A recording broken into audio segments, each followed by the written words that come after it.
Hello, and welcome back to Cognition. Today we take a look at some philosophical mysteries about the African civilization. Let's talk about one mystery in particular. Why didn't Africa become a world power? Why didn't any of its kingdoms rule the Mediterranean like the Romans did? Why didn't scholars of ancient Egypt influence lesser civilizations? Conquest was mostly through two methods. Direct rule, which meant war and subjugation. This mostly resulted in bloodshed and monetary costs to fund the war. Client-state rule was also another way that this conquest could have been achieved. This required imposing a subordinate tribe or kingdom to peacefully hand over its political, economical and military rights to the oppressor. So, why didn't any of the most famous African kingdoms venture into the known world? Geographical location was not an excuse.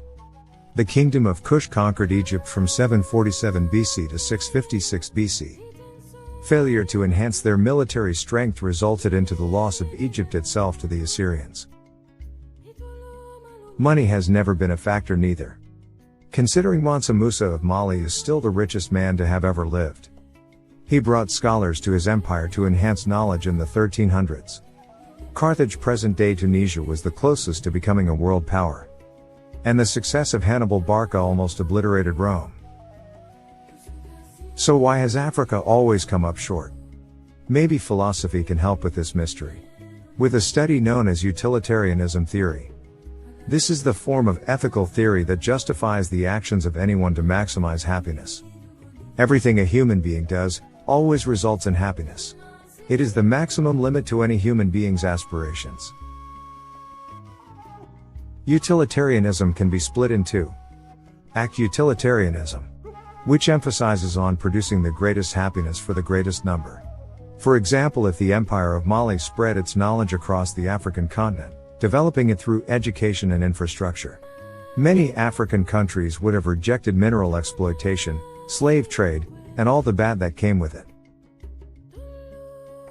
But this theory is far from perfect. Humans by nature are rebellious. Therefore this would have meant developing Africa by any means necessary.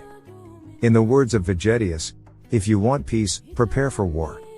This would have meant sacrificing anyone through war or unfair rule both in Africa and the rest of the world, for a brighter African future. The second form of utilitarianism is rule utilitarianism. This theory states that everything and everyone should follow rules and regulations that should lead to the greatest good for the greatest number. A philanthropic approach. From this definition, it's easy to see that most of Africa's civilization chose this theory. We made peace with Europe. But Africa is still at war with itself. Debate countless hours of what should have been done for Africa. Perhaps the future of Africa is brighter, and many of its countries will have an actual Wakanda civilization. Maybe there is still time for Africa to take its place amongst the stars. But history has proven one thing. For any civilization to be great, it must have a shared philosophy. And not one man's dream. You can be part of the conversation too. Why do you think Africa is not a world power? Give your feedback in the comments section. That's all the time we had for you. Thank you so much for watching. Keep supporting this channel. And we will see you again next time.